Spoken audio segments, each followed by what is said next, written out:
Sir जी, मेरा एक सवाल है। हाँ ये जो कोरोना में बहुत से लोग मर गए, तो उनमें मसीह के लोग क्यों मर रहे हैं? हाँ, ये बात तो सही है। तो सर जी, परमेश्वर हमारा सर्वशक्तिमान है, तो क्या वो मसीह के लोगों को नहीं बचा सकते? बहुत अच्छी बात है, लेकिन चलो आपको ये सवाल हुआ है तो हम उसको बाइबल से ही देखते हैं। प्लीज़ ये बाइबल पकड़ो, बाइबल पकड़ो। और एक वचन को हम पढ़ते हैं और बाइबल से हम देखेंगे निर्गमन का पुस्तक, उसका 8वां अध्याय और 22 और 23 वचन पढ़ो। तो निर्गमन 8, 22 और 23। उस दिन मैं गोसेन देश को, जिसमें मेरी प्रजा रहती है, अलग करूँगा और उसमें मैं ठासों से के झुंड से झुंड न होगे, जिससे तू जाने दे कि पृथ्वी के बीच मैं यहोवा हूँ, और मैं अपनी प्रजा और तेरी प्रजा में अंतर ठहराऊंगा। यहाँ पर परमेश्वर ने मूसा के जरिए फिरौन से ऐसा कहलाया कि देख फिरौन, तेरे लोग और मेरे लोग दोनों के बीच में मैं भेद रखूंगा, दोनों के बीच में मैं अंतर रखूंगा। फिर एक वचन और पढ़ते हैं, उसका 9वां अध्याय निर्गमन का पुस्तक, उसका 9वां अध्याय और 6 वचन पढ़ो। तो दूसरे दिन यहोवा ने ऐसा ही किया और मिस्रियों के तो सब पशु मर गए। हाँ, परंतु इजरायलों का एक भी पशु न मरा। हाँ, अभी जब मिस्र देश के अंदर जब मरी फैली तो क्या हुआ, वहाँ के सारे पशु मर गए। लेकिन मिस्र देश के ही एक हिस्से में, जहाँ पर उसका नाम था गोशेन, जिस तरह से हमारा भारत है या तो हमारा गुजरात है, तो गुजरात में बहुत सारे प्रदेश है, जैसे कि भावनगर है, राजकोट है, लेकिन एक हमारा वडोदरा भी समझ लो। तो समझ लो वडोदरा में समझ लो सारे इजराइल के लोग रहते हैं, तो वहाँ पर कुछ नहीं हुआ, उनके पशु नहीं मरे। लेकिन बाकी के पूरे मिस्र के अंदर जितने भी पशु थे वो पशु सब मर गए। फिर आगे पढ़ो तो उसी का निर्गमन, उसका 9वां अध्याय और उसका 25 और 26 वचन। इजराइल ने मिस्र पर खेतों में क्या मनुष्य क्या पशु जितने थे सब लोगों से मारे गए। हाँ। और लोगों से खेत की सारी उपज नष्ट हो गई। हाँ। और मैदान के सब वृक्ष भी टूट गए। केवल गोशेन प्रदेश में जहाँ इजरायली बसते थे सोले ओले नहीं गिरे। हाँ, अभी यहाँ पर एक बार फिर लिखा है कि आसमान से ओले बरसाए गए। लेकिन क्या हुआ, तो बोले कि जहाँ पर गोशेन मतलब मिस्र देश का एक हिस्सा जहाँ पर इजराइल के लोग रहते हैं, वहाँ पर एक भी ओला आकर नहीं गिरा और वहाँ पर कुछ भी जो वनस्पति थी उसको कुछ भी नहीं हुआ। फिर एक वचन और पढ़ते, उसका 10वां अध्याय निर्गमन का पुस्तक, उसका 10वां अध्याय और 22 और 23 वचन। तब मूसा ने अपना हाथ आकाश की ओर बढ़ाया और सारे मिस्री देश में 3 दिन तक घोर अंधकार छाया रहा। हाँ। 3 दिन तक न तो किसी ने किसी को देखा और न कोई अपने स्थान से उठा, परंतु सारे इजरायलों के घरों में उजाला रहा। हाँ, अभी देखो ये सारे वचन क्या कहना चाहते हैं कि जब इजराइल के लोग मिस्र देश के अंदर गुलाम बने थे तो उन लोगों को जो जगह रहने के लिए दी थी उस जगह का नाम था गोशेन।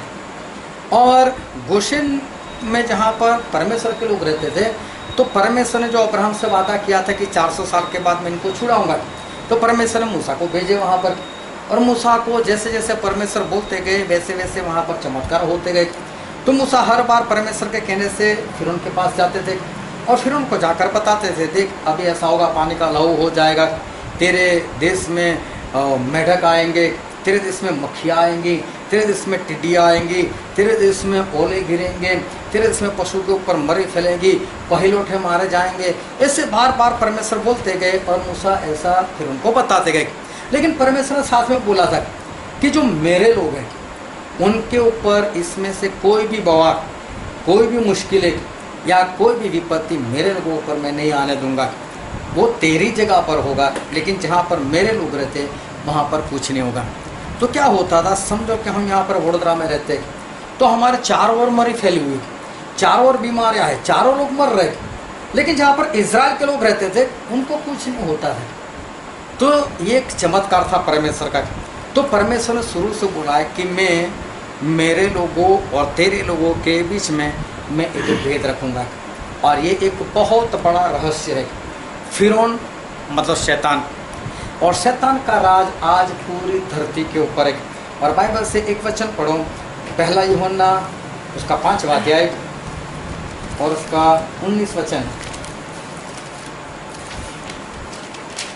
पहला यूहन्ना 5 का 19।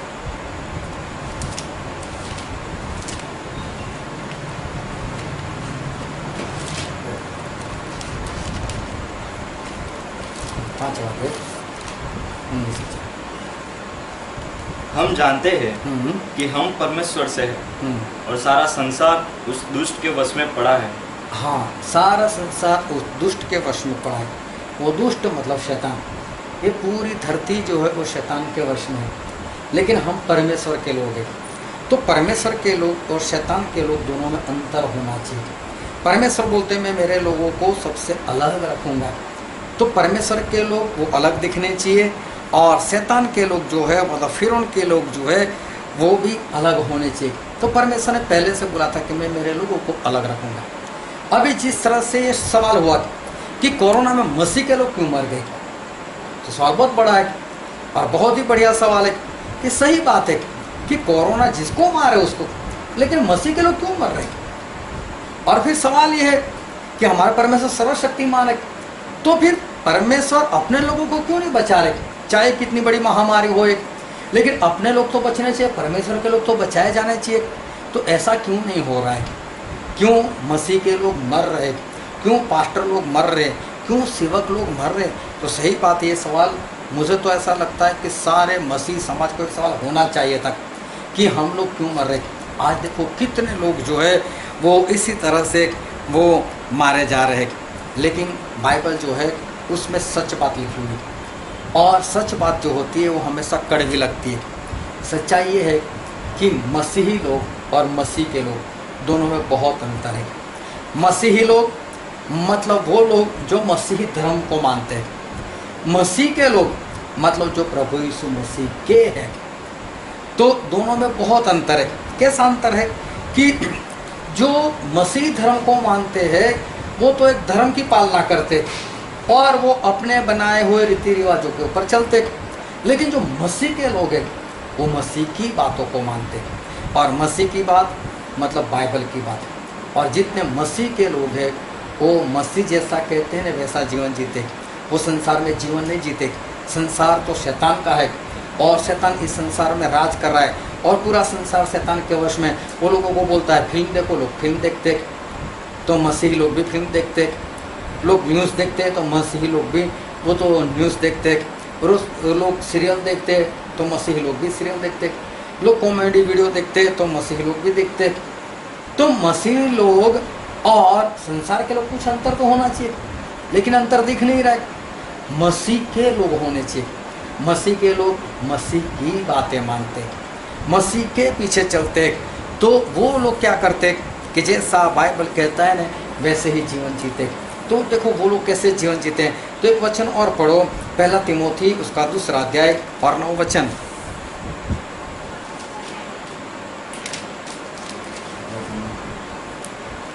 पहला तिमोथी 2 अध्याय और 9 वचन। जैसे स्त्री भी संकोच और संयम के साथ सुहाने वस्त्रों से अपने आप को सुधारे, ना कि बाल गूंथने और सोने और मोती और बहुमूल्य कपड़ों से। हाँ, यहाँ पर ऐसा लिखा है कि लोग अपने आप को संवारे। किस तरह संवारे? तो बोला अच्छे कामों से। लेकिन लोग कैसे करते हैं कि अलग अलग कपड़े पहनते हैं, लोग अलग अलग कपड़े पहनते हैं और अलग अलग कपड़े पहनकर साज श्रृंगार कर कर वो अपने आप को संवारते। अब जब ये बात मसीह लोगों को सिखाते, बोले नहीं ऐसा नहीं है, हम तो पहनेंगे, हम तो ये करेंगे, तो फिर मरो। तो ऐसे लोग जो है वो नाश हुए जा रहे। फिर आगे पढ़ो तो उसका 12वां वचन। मैं कहता हूँ कि स्त्री न उपदेश करे और न पुरुष पर आज्ञा चलाए। हाँ, यहाँ पर भी लिखा है कि जो स्त्री है उपदेश ना करे, लेकिन कितनी स्त्रियाँ पास्टर नहीं बनकर बैठी हुई है। तो ये तो परमेश्वर का वचन है, तो सच है, लेकिन इसके अनुसार लोग जीवन नहीं जीते, और ऐसे लोगों के पीछे चलने वाले भी लोग बहुत है। तो जिस तरह से परमेश्वर कहते हैं इस तरह से जीवन जीने वाले बहुत कम लोग होते हैं। तो मसीही होना और मसीह के होना दोनों में बहुत अंतर है। इसलिए रोमन में ऐसा लिखा है, रोमिया उसका 9 अध्याय, रोमिया 9 और पढ़ो तो उसके 6 वचन से। परंतु ये नहीं कि परमेश्वर का वचन टल गया, हाँ, इसलिए कि जो इज़राइल के वंश है, जो इज़राइल के वंश है वे सब इज़राइली नहीं, वो सब इज़राइली नहीं, फिर और न अब्राहम के वंश होने के कारण सब उसकी संतान ठहरे। हाँ, अब्राहम के वंश से, इसका मतलब है कि सारे अब्राहम की संतान है। फिर परंतु लिखा है, इसहाक ही से तेरा वंश कहलाएगा, इसहाक ही से तेरा वंश गिना जाएगा। फिर अर्थात शरीर की संतान परमेश्वर की संतान नहीं, हाँ, शरीर की संतान हो, परमेश्वर की संतान नहीं है, परंतु प्रतिज्ञा की संतान हाँ, वंश गिने जाते। प्रतिज्ञा की संतान वंश गिने जाते। अभी अब्राहम के देखो तो 2 बेटे थे, एक इश्माइल था और दूसरा इसहाक था। लेकिन परमेश्वर ने बोला था मैं तुझे औलाद दूंगा, वो औलाद थी इसहाक। तो परमेश्वर ने क्या बोला, इस्माइल को यहाँ से निकाल दे, वो तेरे अंश नहीं गिनी जाएगी। तो वो तो देह की ओर से आया हुआ था और ये परमेश्वर की प्रतिज्ञा का इंसान था। और इसलिए परमेश्वर जो हमें सिखाना चाहते, परमेश्वर जो हमें कहना चाहते कि देह की संतान वो सारे परमेश्वर की संतान है, ऐसा नहीं। मतलब हम पैदा हो गए इसलिए परमेश्वर की संतान, ऐसा नहीं है। परमेश्वर ने पैदा किया, परमेश्वर हमको यहाँ भेजा, इसका मतलब हम परमेश्वर के नहीं। जिस तरह से ब्राह्मण होता है, ब्राह्मण लोग ना शराब पीते हैं, ना नॉनवेज खाते, ना मीट मच्छी खाते, लेकिन अगर उसका लड़का अगर शराब पीने लग जाए, मछली खाने लगे, मीट खाने लगे, तो लोग क्या बोलेंगे, हे तो ब्राह्मण का लड़का है क्या? मतलब है तो ब्राह्मण का ही, लेकिन लक्षण नहीं दिखते। उसी तरह से अगर हम मसीह के लोग हैं लेकिन मसीह वाली बात नहीं है, तो परमेश्वर तो इतना ही देखेंगे कि हम मसीह के लोग हैं कि नहीं, मसीह धर्म वाले नहीं, मसीही लोग हैं कि नहीं। तो हमें मसीह के लोग बनना है। और इसलिए एक वचन पढ़ो, गलातिया उसका 3 अध्याय और उसका 29 वचन।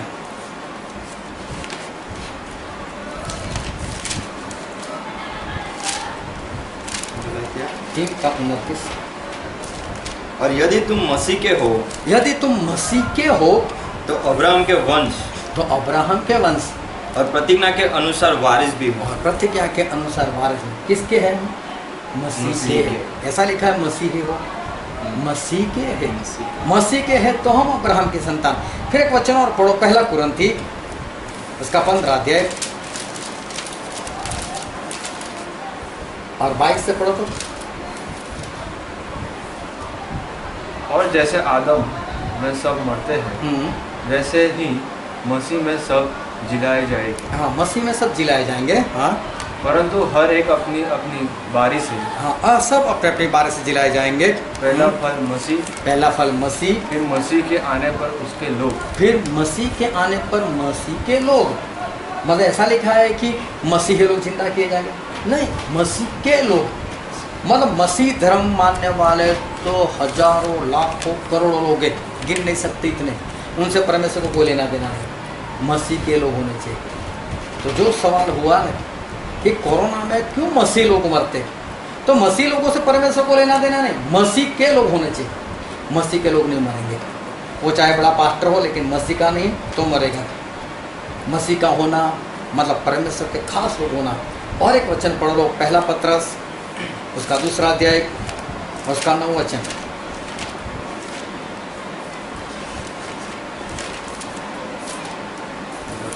दुकानों और तुम एक चुना हुआ वंश और राजपदधारी याजक का समाज, हाँ, और पवित्र लोग, हाँ, और परमेश्वर की निज प्रजा हो। और परमेश्वर की निज प्रजा हो। निज प्रजा मतलब ये मेरे खास लोग। जब परमेश्वर ऐसा बोले मेरे खास लोग, तो परमेश्वर क्या बोल, तुम चुना हुआ वंश, राजपदधारी, फिर लिखा है याजकों का समाज, और फिर लिखा है पवित्र प्रजा, और बाद में आखिर में लिखा है परमेश्वर की निज प्रजा। मतलब परमेश्वर ऐसा बोले मेरे खास लोग हैं। परमेश्वर क्या बोलते हैं कि जब जीत कर आओगे तो मैं मेरे सिंहासन के ऊपर मेरी दाहिनी ओर बिठाऊंगा। मतलब हम हमारे दाहिनी ओर किसको बिठाएंगे? जो हमारे खास लोग हैं, उनके लिए खास जगह। तो परमेश्वर क्या बोलते हैं, मेरे खास लोग बन जाओ। तो परमेश्वर के खास लोग बनना मतलब मसीह के बनना है। और जितने मसीह के लोग हैं वो कोरोना में नहीं मरेंगे। समझ में आ गई बात? तो कोरोना में कौन मरेगा? मसीही लोग मरेंगे, वो धर्म मानने वाले लोग मरेंगे। मसीह के लोग वो नहीं मरेंगे। मसीह के लोग मतलब जो मसीह के वचन के अनुसार चलते हैं। और आज मैं आपसे भी कहना चाहता हूँ कि कोरोना से बचना है, मसीही मत बनो, मसीह के लोग बनो। और मसीह के लोग तब बन जाओगे जब आप मसीह की सारी आज्ञाओं को मानोगे, और तब आपको कोरोना से डरने की कोई ज़रूरत नहीं। परमेश्वर अपने लोगों को बचाना जानते हैं। परमेश्वर आपको आशीष दे। आमीन।